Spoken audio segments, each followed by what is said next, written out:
So, ladies, you know how we have that running joke, right? That the meaner you are to that man, the better he gonna act, right? The meaner you are to him, the better he's going to behave, right? The meaner you are, the stricter you are, the tighter the program, the better results you receive from said man. It's not a joke no more.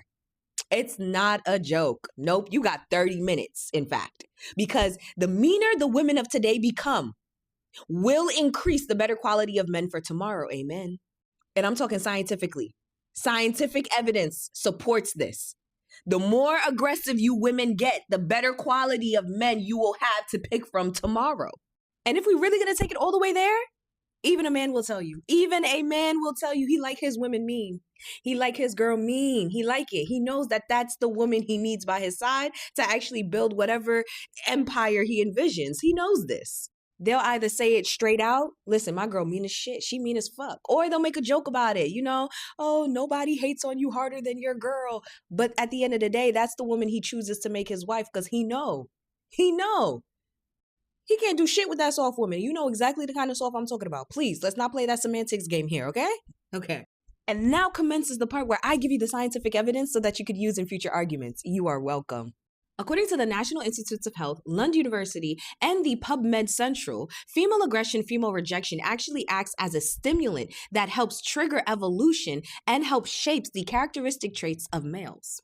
Last year, I was made aware that it's actually human males that experience this overwhelming sensation to reproduce, which makes sense considering that is the standard with all males across all species everywhere. Their entire existence is to reproduce. But see, the human male was able to convince the human female into believing that that biological clock that he hears ticking away in his fucking system belonged to her when that was a fucking lie. That biological clock was never for us. We have other things that we can contribute to the world aside from children.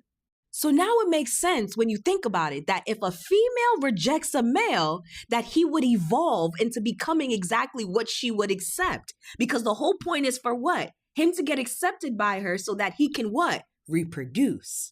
And now we read the scientific evidence. Boom, female aggression acts as a powerful driver in the evolution of male characteristics by forcing males to adapt to competition, resistance, and male choice constraints, according to studies of various species. While male-to-male competition is a well-studied driver of evolution, accumulating evidence indicates that female competition and aggression, often overlooked, shapes male traits over generations.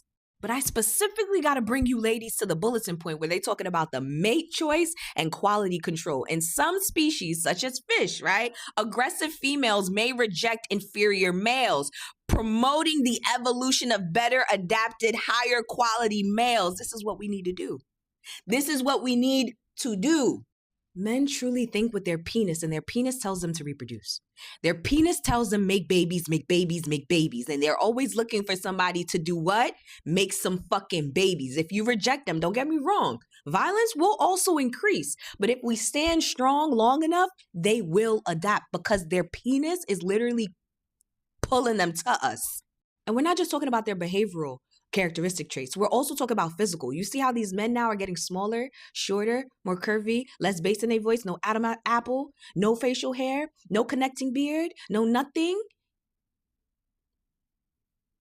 You will literally foster, trigger, with our female rejection, better quality of men to be produced because they have to now meet the expectation. They have to meet, you understand, whatever the rubric is to get accepted to do what?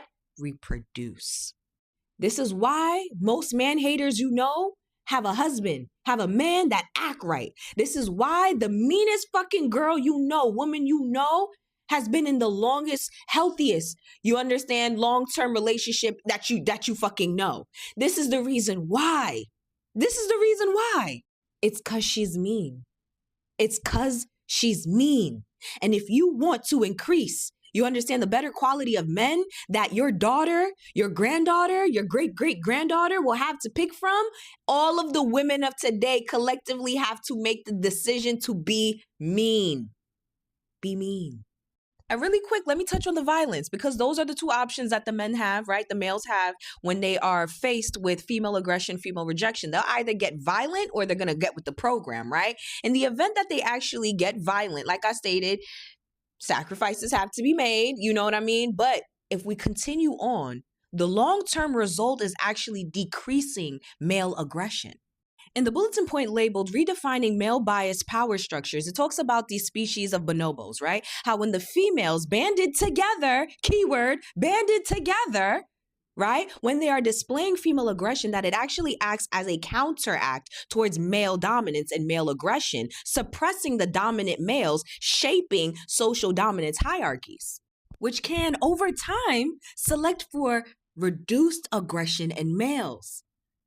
The more that you actually stand 10 toes down on this, on being mean, on rejecting them, it's actually going to evolve. It's going to call for the evolution of less angrier, less aggressive men. So I guess the men weren't lying when they said that we had to be better. We had to be stronger. We had to pick better, right? Now we start.